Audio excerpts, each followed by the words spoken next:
Hello and welcome to Season 5 of On the Road With. Yes, we're in our 5th season now, and my name's Gareth and I'll be your host. This is a show where we talk to touring professionals from the entertainment and performing arts industries, many of whom have been affected obviously by COVID and by Brexit as well. So there's a lot to discuss, as well as their careers, how they got started, who's inspired them, and much, much more.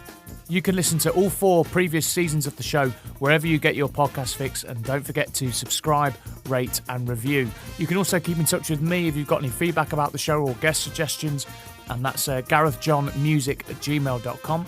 You can also find me on all social media platforms under Gareth John Music. And finally, you can listen to every song ever played on these episodes as my guest pick 2 or 3 tracks that mean a lot to them. You can find those on the On the Road With Featured Songs playlist on Spotify. My guest today is a lady called Abi Farrell, and it was a great pleasure to catch up with her. I've known her a long time, since uni days.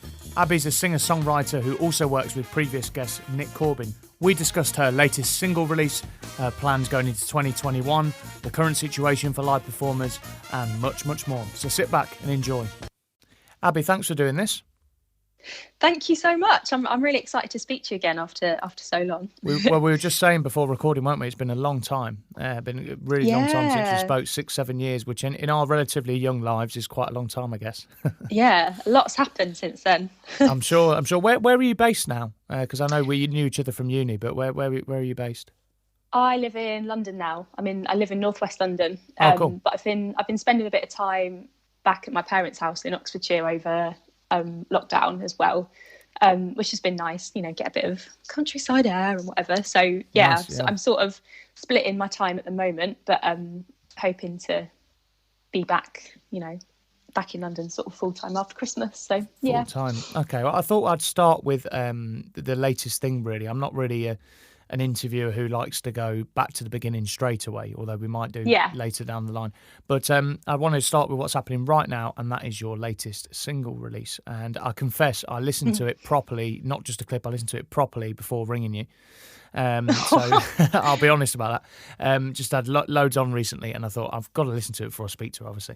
And it's really, really good. I love it. So talk to us. When I saw the title, I thought it was quite sort of lockdown related. I will see you through. I thought, okay, it's going to be talking about the tough times everyone's been going through recently. But then listening to the lyrics, it feels like more of a sort of you're telling somebody romantic in a romantic way. Something I don't know. Talk to me about the sort of lyrics. Yeah. It's really interesting that people have kind of taken different interpretations of it. So, I suppose before I get onto the lyrics, I should say that this one was co-written with Nick Corbin, who Indeed, many of your listeners will know of. And over lockdown, in going back to way before lockdown, a little bit before lockdown happened, we met by chance at a jam night in East London and saw each other perform, and I really love Nick's songs, and we got chatting, and that sort of sparked a, conversation digitally, I suppose, over lockdown, where we sort of, just started writing a couple of songs together. And the actual initial idea of the first verse and the first chorus came from Nick. So it's the first time that I've worked in that way, where there's been something to go off, and then we've interesting for me, because I'm like, a lot of my songs will kind of begin with me as a kind of setting the scene for kind of popping just kind of like a keys demo together and then taking it to my band. So it was amazing to write in this way with an established sort of artist and songwriter. But yeah, the lyrics I basically just loved the idea as soon as I heard it, and when we were sort of talking about it at the time, I before I continue writing lyrics for something, I like to know what the writer kind of had in their head at the start. And Nick said that he thought that it was for him, he was kind of referring to reaching out to a friend in need, and kind of showing that devotion to a really kind of close friend, and that kind of unconditional love. Because I was wondering whether, is this more of a romantic angle? Like, is it kind of more is it more that kind of friendship, that sort of unconditional support that you might show your best mate you've known for years or whatever. And we sort of agreed that that reaching out to a friend in need was really the theme of it. And at the time as well, that felt that writing and singing the lyrics and kind of, you know, singing them into my into Pro Tools and kind of bouncing them and sending them back, like it for the demo we put together, it was lovely for me, because I felt like a lot of us during lockdown, you know, I think a lot of us needed a lot of reassurance because a lot happened, and actually it was lovely listening to those lyrics and kind of the fact that something so hopeful was coming out of me for, like, you know, the second verse and middle eight and sort of everything that I sort of added to it was really surprising, and actually made me think, wow, like, you know, I'm actually sort of, you know, I'm egging myself on here at what's been a difficult time for knowing what's next, because I was sort of thinking about, you know, what's next for my releases, because I had songs ready to record, but obviously couldn't get to a studio as I knew it. So yeah, it was just really lovely. But I think, like you say, it's really taken on lots of different meanings. I've had a couple of messages from people over the last few weeks saying that it's the sort of thing they'd love to play at their wedding, which is really touching, because you think, wow, people are really that's engaging with it in that romantic way. I was just bowled over. But then equally, you know, a few of my mates have said that they've shared it with kind of, you know, older relatives who are sort of going through strange times, or, you know, health worries or whatever, and it's so it's a really lovely sentiment, and I'm glad that sort of people have liked it so far.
Yeah, I think that's a gift that Nick has as a songwriter, is being able to write something that's very plain speaking, and says what it means, but it's also completely open to interpretation. It's not so direct that the listener can't decide what it means for them. Yeah, definitely. I've learned so much from Nick, because I'd always wanted to move more decisively in that kind of soul direction, I suppose, like sonically. Yeah, that was. I remember at uni that was always your thing, actually. In terms of what the artists you like and stuff, and we share quite a lot of common ground in terms of, like, you know, a lot of those female singers we both liked. Yeah, absolutely. And the thing was at university as well was that a lot of the musicians I met were from all different genres and kind of walks of life. So it meant that I played with lots of different sort of outfits and setups by the sort of over the last 6 or 7 years or whatever. So I've taken inspiration from lots of different places, but working with Nick specifically was really special because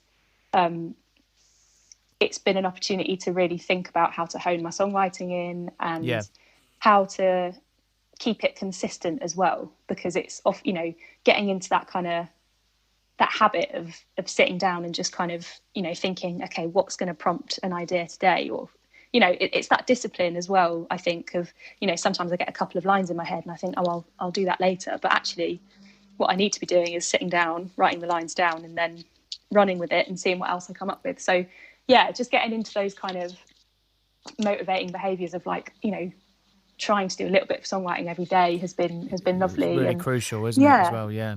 I think this with songwriting, a lot of people sit around. I've been guilty of this as well. I don't know about you, but they sit around waiting for inspiration to strike. And actually, what you've got to do is I always say putting an album together, for instance, is a bit like planning a wedding. You've got to do something. I've got experience of that as well. And you've got to do something every day towards it. Even if that's like, even today, I just sang a little thing into my voice memo that popped into my head on my phone. I thought, right, I'll deal with that later. But I've done something towards writing. It's even if it takes you literally 10 seconds. Or Absolutely. You could be there for 3 hours. It depends on the day. But I think it's something like anything. You've got to chip away at it, haven't you? Yeah, absolutely. I'm familiar with the practice of, like, I don't know, I'll be walking to the co-op and then I'll get a little line in my head that could be a good chorus hook or something, and then I'm like, shit, I've got to sing it into my phone, but people are looking at me, and I end up just doing like an awkward whistle of the tune and then writing the lyrics in my phone notes. Yeah, or you're trying to sing it and because you're singing so quietly, it ends up like going like that, and you can't quite get the words out yet, and then you listen later and think, I can't remember how it goes now. Yeah.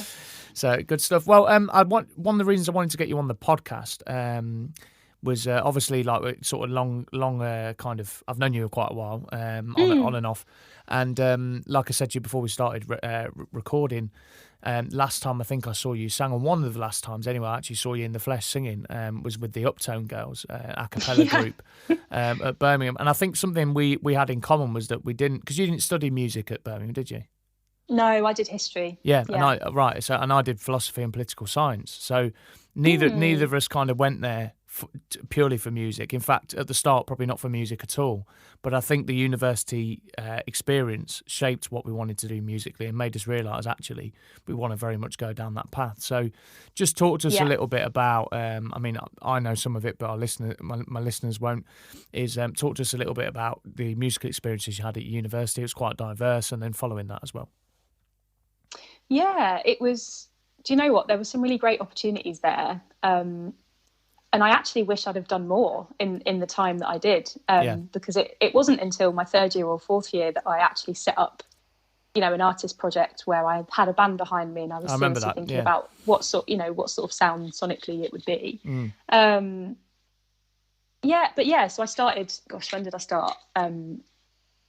Started studying history in 2012, and my first year actually was really quite quiet in terms of music. I did a little bit of acoustic writing with like someone who's a couple of years above me, I think, studying English, and a few sort of like local gigs, but very, very low key, and I wasn't kind of in my rhythm yet. Did I book you for a couple of things? Yeah, I'm pretty sure I did, didn't I? That's where I remember meeting you. Yeah, at the lounge on Bristol Road. Yes, yeah. That place has got a special place in my heart. Yeah, it definitely saved my bacon financially a little bit a few times. Oh, amazing! Yeah, I've got some really happy memories there. And so it wasn't really until my second year that I got going, really. But I auditioned for like a cappella society because I loved like harmonies and geeking out about that. So I was lucky enough to like be in an a cappella group for 3 years, which was sort of more geared towards, as you heard, like contemporary songs and kind of interesting new arrangements rather than your typical like pitch perfect set or whatever. I remember, so that was really interesting, and you know, spending a lot of time with a sort of really creative group of girls, some of whom I'm still friends with. I mean, there were some personalities in that group, weren't there, if I remember rightly? Yeah, I'm not in touch with all of them at the moment, but yeah, it was a really kind of diverse group, and I learned a lot about harmonies and kind of you know, kind of responding musically to things. And then what else did I do that year?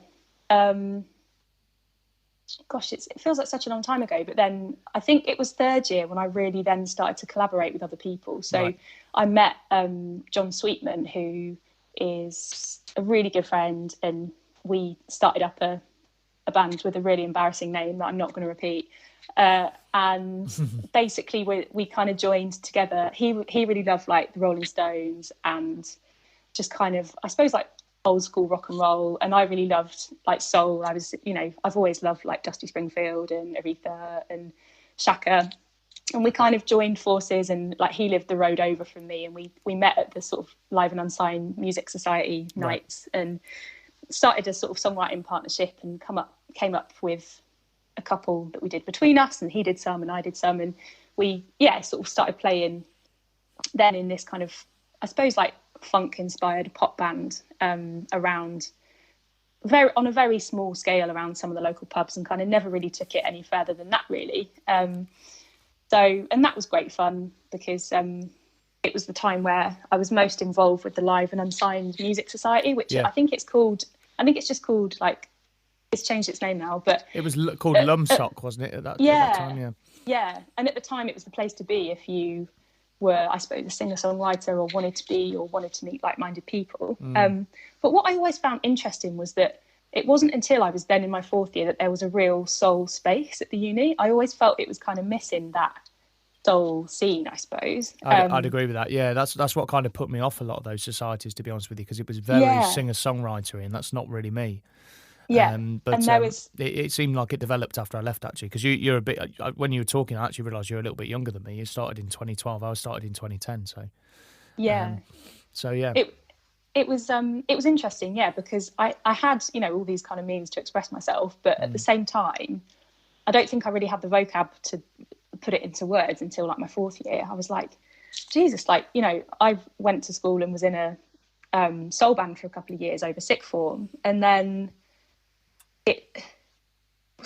I realised, well, when I went to uni, I didn't have that anymore. And later on, I got involved with a couple of like the sort of funk bands, and went to like the Jazz, Funk and Soul Society, like jams and socials and that kind of thing, where I met a lot of my musical friends and connections that I'm still friends with now. And, you know, a couple of them are in my band, George and Ben, some of my best mates I met at some of those nights. Oh, right, okay. You carried that association on then. Yeah.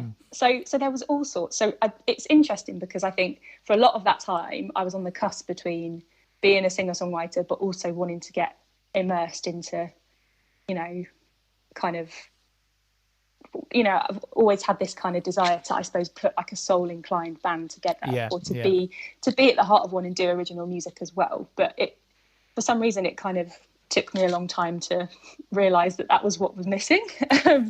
But you know, even so, had a lot of opportunities to perform, and like one of my best mates, Ben Pincus, who's still in my band, my guitarist now. Like we played a lot. We met in our second year, I think, and subsequently then like played a lot together. So that was kind of a way for me to then bring these kind of soul inspired songs out through that acoustic medium, you know, in that kind of easy to perform medium. Very portable sort of medium, isn't it? You can take it round to it. You easily set up at a bar, and if there's not a lot of money involved, it's not a big issue and all that kind of stuff. It's a lot logistically a lot easier, isn't it? Yeah, exactly. And then suddenly by the time I left, there was kind of, you know, this kind of boom where lots of people in the sort of, in like the more muso side of things were kind of then mixing with the original music side of things, and that was really exciting, and I started to get more involved in sort of some of the like funky function bands and things, and played at Vale Fest with a couple of different things. So it was a real, there were different steps and different stages to it. It wasn't like, I wasn't just kind of singing the sorts of things I am now from the very start, which is interesting. Yeah, I think it's quite a different musical uni journey, if you like, to mine. I mean, I didn't get involved in any of the sort of societies because I was still gigging with the Paradigms, which was my main band at the time. Yeah, and they were kind of all older. I was by far the baby, and they were a lot older, and some of them professional musicians still working back in Leicester. So I was sort of commuting between the two, and I helped sort of start to try and break them into Birmingham, which was difficult actually. It's quite difficult to get a foothold in Birmingham, which is surprising because it's quite a big reggae city. But yeah, I just happened to sort of run into people really that were fairly like-minded. I interviewed one of them last week, a couple of weeks ago actually, Nick Jackson, who I worked with a lot on stuff, and he's now sound engineer for Jamiroquai. So he again studied. He studied something like, what did he study? Classics or something like that. He's going to kill me for getting that wrong. He studied something completely non-music related at Birmingham, but has ended up going in a different way into a music career. Although he's a great singer-songwriter in my opinion as well. So it's quite interesting how I mean, they say, don't they, that a lot of people don't necessarily directly use what they study at uni in their in what they go into afterwards. And I think for a lot of the musicians I know that's the case. They didn't study university, and people are quite shocked when they so they didn't study music at university, and people are quite shocked when they ask me what I studied and I say, politics and philosophy. So it's quite an interesting one. And I think the other thing, picking up on what you said about the lack of that soul space, and I think there isn't really. I'm sure one will probably pop into my head straight after this chat, but there isn't really a standout female British soul singer or soul band that's quite female dominated at the moment. I mean, Hannah Williams is one that does spring to mind. Actually, she's fantastic. Hannah Williams and the Affirmations. They've been around quite a while and had a lot of success. Really, really good. But it's not a what's the word? It's not a claustrophobic space. There's not loads going on in it. So there's probably a little bit of a gap there, really. Yeah, I think I've come across sort of like you say, kind of female artists in that space, like on my Spotify travels last couple of years. And that's great because it's great, but I almost wish I'd discovered a lot of them a lot earlier. So yeah, it's go on. No, I was going to say it's I think what you seem to do quite well in your music is to fuse the kind of singer-songwriter vibe with that. I don't think you've lost the kind of early acoustic. What I knew you for, really. I don't. Back in those days, I don't think you've lost that. I think the two work quite well in tandem together, actually, on the stuff I've heard.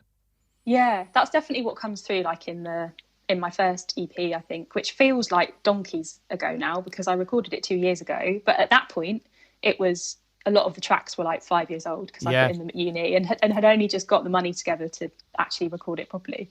So it's really interesting thinking about, it's like this is the first point where I've been able to look back and go, oh, I feel like maybe there has been a bit of a evolution around how I write. My next single, which is coming out like early next year as well, is very much like, there's like a belting horn arrangement on it that my friend Alex Shaw has put together, and it's a real kind of upbeat, like sassy dancer as well. And it's just so exciting to now be able to look back and go, oh God, yeah, there has been an evolution. That every now and again I do still sit at my keys and come up with something that I suppose would be more that traditional singer-songwritery stuff that you'd hear in a pub,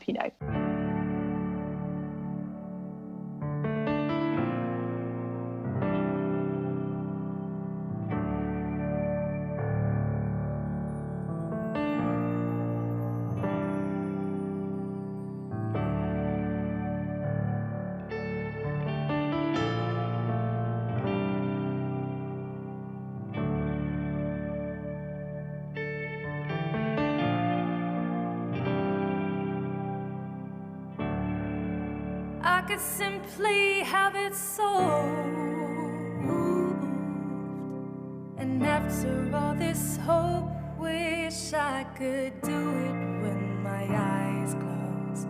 But sending all these signals down the phone to me, I may as well have sung my heart out in the middle of the street. This would have counted for something back in '83. By chasing lights, do we fail to know what we need?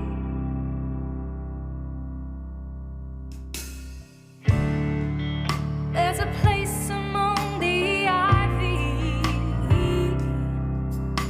The stars come out to see me, but they can't take their eyes off you. I put a fence up in my head, won't you tell it has to move? It's the sinking, shaking feeling I ever let you down too soon. This would have counted for something back in '83. By chasing lights, do we fail to know what we need?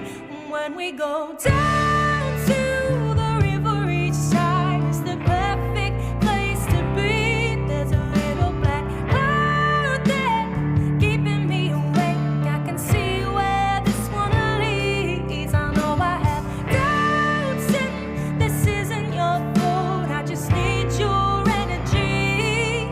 I've spent way too long trying to bite my tongue. Don't make it hard for me.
and it all comes down to production as well. It's like, you know, what do we mean by singer-songwritery? And it really does. The sort of the, you know, I feel like any song can start as something and then be completely transformed based on what the sort of, you know, creative collaborators, I suppose, think is the best use for that song or the best way that it sits. And that's beautiful but confusing, because I'm now sat on all these demos that I've come up with over lockdown, and I'm going, I've got a bit of like 80s Whitney here and I don't know what to do with that. And then I've got some whingy heartbreak song that doesn't fit anywhere, and another one about, you know, all the existential crises we've been having around, you know, our careers and things.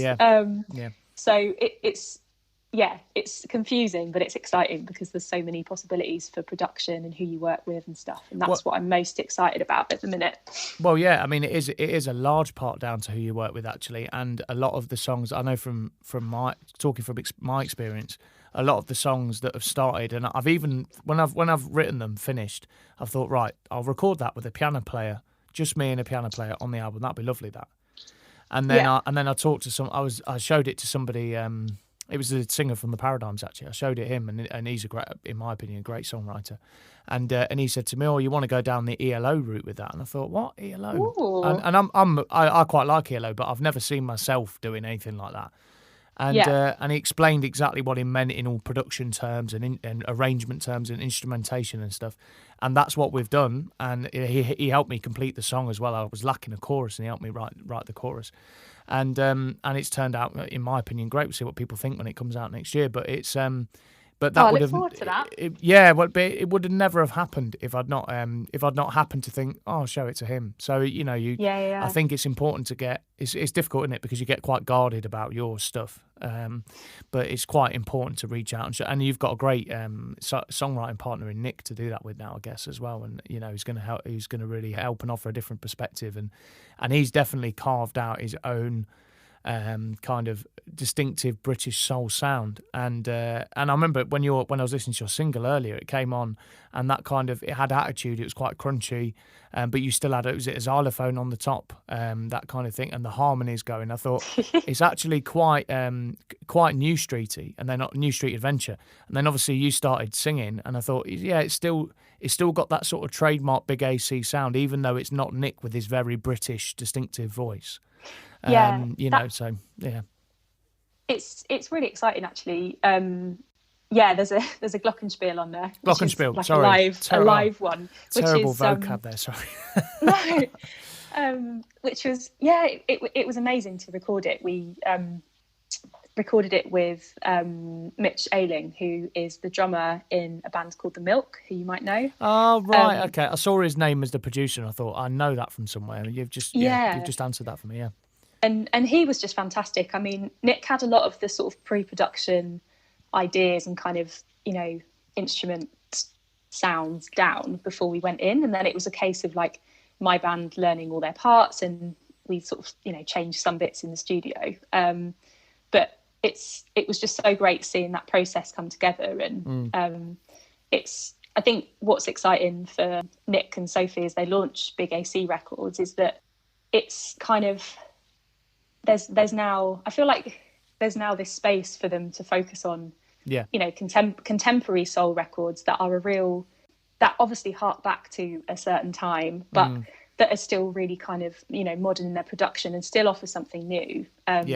Whereas a lot of, they told me, a few weeks ago that, you know, a lot of kind of other labels in that space might, when they do physicals, kind of release just kind of reissues or whatever of kind of existing artists or of times gone by. And I think, what's really exciting is that convert for them, and what, you know, I'm really excited to be working sort of in creative collaboration with them. But like what's exciting for them is that mixture of kind of bringing together their expertise and their kind of different worlds, but in that soul space, but kind of giving a vehicle for people like myself to be heard in, you know, by people who haven't heard that kind of thing before. That was a terrible sentence, but I know exactly what you mean though, because there's definitely a need for that at the moment. I mean, don't get me wrong, nostalgia, you probably know yourself from having sang in soul bands, and you sing, all the usual soul songs and stuff like that, which all of which are great. They're classics for a reason. Everybody wants them at their wedding or the corporate do or whatever for a reason. But it does drain me sometimes because I do a lot of it with swing singing, obviously, and as much as I love all those old numbers, and there isn't a genre I would rather sing. There is another I could sing, to be fair, but there is one I'd rather sing. But there is sometimes I kind of think. And it happens a lot in the reggae and ska world as well. When I did more of that, it was like it's all just nostalgia, reissue. Let's listen to that again. Let's have that song again. Yeah. And you think part of you is like screaming inside you, thinking, "Oh, come on, guys, let's have something fresh, something new." Yeah. I think there's a desperate need for that really at the minute, and I think a lot of brand new material, fresh ideas, but with that air of familiarity. And obviously it's going to have influences in it from days gone by. Of course it is, whatever style it is. A lot of that's happened over lockdown, and people have learned how to do that digitally as well, which I think is a big positive thing. If we're going to try and be positive, I think it's a big positive thing that's come out of, as you called it, the existential threat to our careers. I like that. I'm going to use that phrase. So I think that's a positive thing to have come out of this pandemic, really.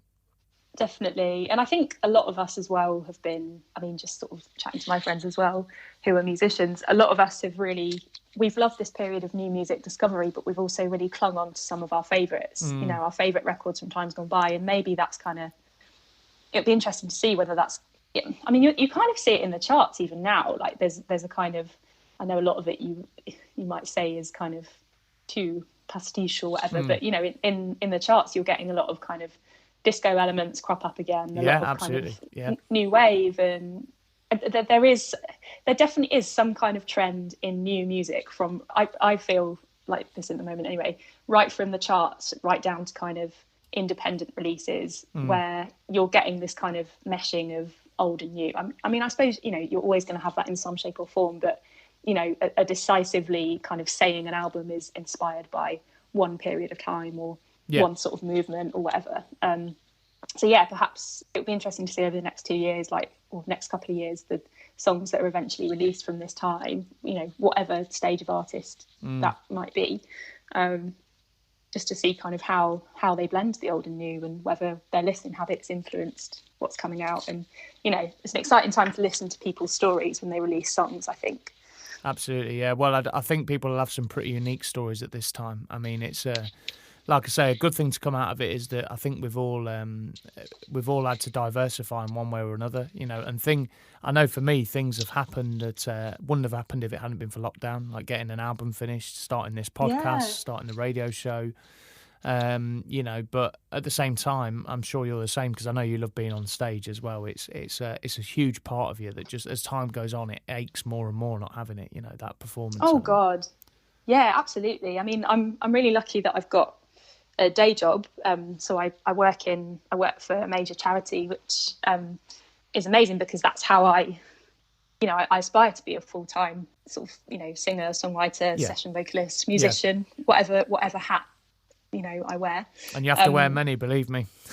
Yeah, absolutely. But for now, I'd kind of been lucky over lockdown because I did have that security. So it was, in some ways, I felt guilty in comparison to a lot of my friends who completely lost everything. But I still shared those sentiments of complete heartbreak, because this, I know that things felt like 2020 felt like it was going to be a great year, because February I was kind of going to more jams and connecting with more people and getting really excited about what was next, and kind of having this confidence to kind of put myself out there in a way I hadn't had before. There was a real, like you say, a real kind of, even though I have been supported by my day job for now, I just had this real ache of am I ever going to be able to start making a living from this, or is it just going to be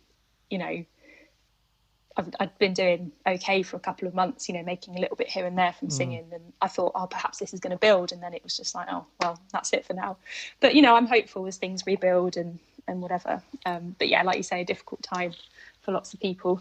Yeah, I think the another thing to look at is, obviously you probably thought about this anyway, but the songwriting side, like you were saying about all the demos you've got together at the minute, and some of them you're thinking, what do I do with this?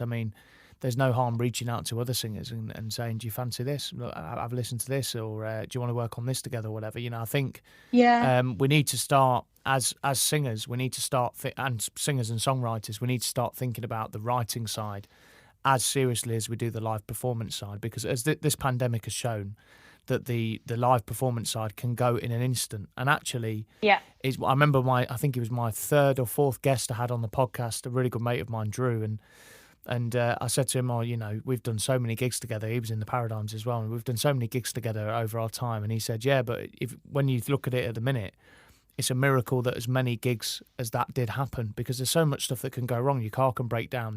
Don't sell enough tickets. There's a flood at the venue. There's even just in normal times, live performance can't be the sole thing you rely on. I know I've fallen back on my teaching quite a bit, but I think songwriting is something we could all take a bit more seriously in terms of an income. In terms of looking at it as this is part of my job, and like we were talking about earlier, doing something on it every day. And something you have control over in that moment as well. If you're in a space where you feel like you can write, if you're in like a cozy room where, whatever you've got in front of you and whatever tools you've got, I think you've always got your brain, a piece of paper, and whatever it is you play in your instrument. So, whether that be, mainly just voice like me and a bit of keys, whether you're like proficient on something else. So it like you say, it has been a brilliant time to sort of turn our attentions to like recorded music, and I suppose the impact of the impressions that gives like digitally, and how that impacts people's lives in a way. And that's always going to be there, isn't it? It's a lasting imprint, isn't it? If we keep investing in it and keep kind of trying to improve our chops at it, I suppose. Yeah.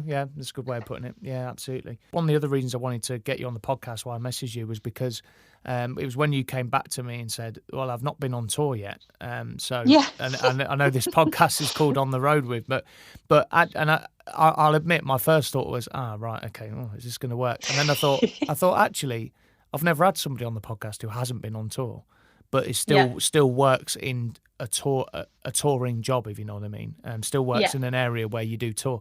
So what do you expect from your first tour? I bet you're really looking forward to it now after the year we've had. It's really strange thinking about it, because the concept of doing even one live show seems so alien to me. And as well, like I won't lie, like the concept of doing a tour is, oh my God, it's something I'd absolutely love to do. But I don't know, the logistics of it, I'm not shy of hard work, but the logistics and the opportunity securing of it scares me a bit, because I'm like, I'm hoping that I'm going to, this new music I'm putting out is going to appeal to promoters and there's going to be a platform for it. But, so I've still got that self-doubt in my head of like, am I going to be able to go on to, like that? Because that to me would be an achievement in itself, just to have dates in places around the UK for the first time. I've played individual shows in different places. So I played a little sort of intimate show in Paris earlier this year in March, literally before lockdown happened, just through you got that just in time. And then I've played So Far Sounds in Madrid before, which was sort of nice, like individual acoustic shows to do. But oh God, I can't wait to be able to do one. But as I say, the concept just feels so alien to me. But I suppose what I'd be most excited about is that it would then feel like I'd then feel like a proper artist. Which sounds really stupid. No, it's a bit of a validation, isn't it? Yeah, because it's, in doing one, you've had recognition from people that actively want to put you on stages, however small or big they are. So it will be amazing to kind of break into that next stage of like, as we think about festival dates for next year as well, and potential things I might be a good fit for. There's so much at stake, but I suppose just to have that door opened, the kind of opportunity of like having that door opened itself is what excites me most. And then I have no idea what will happen once we actually get there. From there, one thing you mentioned there was the you were saying you did an intimate show in Paris, And I think that's one strength of your music, is that you can take it out in like a very, very stripped down form, or you could be taking an 8 to 10 piece band, or you could even have a band abroad. A lot of artists do that. You have a band abroad where you turn up and they've got the charts, they know what they're doing, and you know if they're a band worth their salt, then you'll just have to walk on and sing. So I think having that versatility is really key these days. You look at like Brexit, obviously, is up in the air still. In terms of knowing how that's going to affect us. I don't think it's going to positively affect us, let's put it that way. No. And you look at that, you look at budgets, and you know when you're starting off and things like that. But there are opportunities to do to do shows where you might be one of several artists and there's a house band, that type of thing. So I think like you've definitely got versatility on your side, if that makes sense. Yeah. Oh, that's good to know. Definitely. And where do you think you would target in terms of like venue gigs, if we talk about? Because when you mentioned festivals, my first thought was all steady on. You know, festivals are quite a way off. But where do you think would be? Where would you like to play? I mean, firstly, I don't think festivals are a way off. I think there's lots of kind of smaller ones that could have potentials next year. True. Yeah, that is true. I was booked to play a little mini band slot at Cornbury. This year in partnership with a non-exclusive booking agent I work with called Talent Bank. So I was really looking forward to that. So I'm hopeful that there'll be a platform for it, hopefully next year. And then I've honestly got no idea about venue size or what the targets will be, or even what I'll be able to achieve, because it's such an alien world to me. I suppose because this music is just being kind of published and put out in the world as well. It's definitely a suck it and see sort of game, isn't it? It's going to take I think once my next single lands in January, February, there'll be more of a sense of kind of sonically what's to come and how that might translate in a live space for kind of promoters and that I've not been able to reach before, whatever. Because I've just no experience with it. And as we know, like promoters can really vary in terms of how supportive, absolutely, and how welcoming they are, and how much work they put in as well to the show. That's a big factor. Absolutely. So it's all new to me, but obviously I've got plenty of people to learn from. But I'm hopeful for some festivals next year at least, if they go ahead from COVID. So we'll see. Yeah, let's hope so. I mean, I've not really. The festivals aspect is one that I've not really kept my finger on the pulse of that much, because I know there was a few that one of my bands was booked for, and we've just been moved over to next year, and at the minute it's still going ahead, but it's been a massively uncertain time for them, and I think if they have to operate at sort of 50% capacity due to social distancing and all the rest of it, a lot of them are going to struggle to make ends meet, really, sadly. They work on quite tight margins, a lot of them, so it'll be interesting to see what happens. I really do hope that a lot of them can find a way to survive. And I know Moseley, the Moseley Jazz Funk and Soul Festival. Oh, yeah. I know that they survived through a crowdfunder, and they got a bit of government money, but they also survived through a crowdfunder, which shows how much the community value them. Thank you so much for your time, Abi. Really, really appreciate that. Great to catch up, and do send us a link to your. I'm sure I'll see it on social media anyway, but do send us a link to the next single when it drops in the new year. I will. Yeah. And Happy New Year to you as well. Yes, you too. You too. Nice one. Take care, Abi. Thank you. Thank you so much for joining me for this episode of On the Road With. My guest was the fantastic Abi Farrell, and I'd really like to thank her for her time. It's brilliant to catch up with her after all this time, and I'd like to wish her the very best with her next single release. So if you like what you're hearing, please do follow us wherever you get your podcast fix, and you can also keep in touch on social media. It's Gareth John Music on all social media platforms, and you can also stream all of the commercially available music on the On the Road With featured songs playlist on Spotify. One last favour as well, if you could also give us a positive, hopefully, rating and review on Apple Podcasts, that would be much appreciated. It really does help. I'm now going to play the show out with one of Abi's tracks called The Only Way I Learn from 2019. Take care now. Bye-bye. I've been keeping quiet for ages, losing sense of all the ways I can't be told. Anxiety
know it's founded on fiction. I know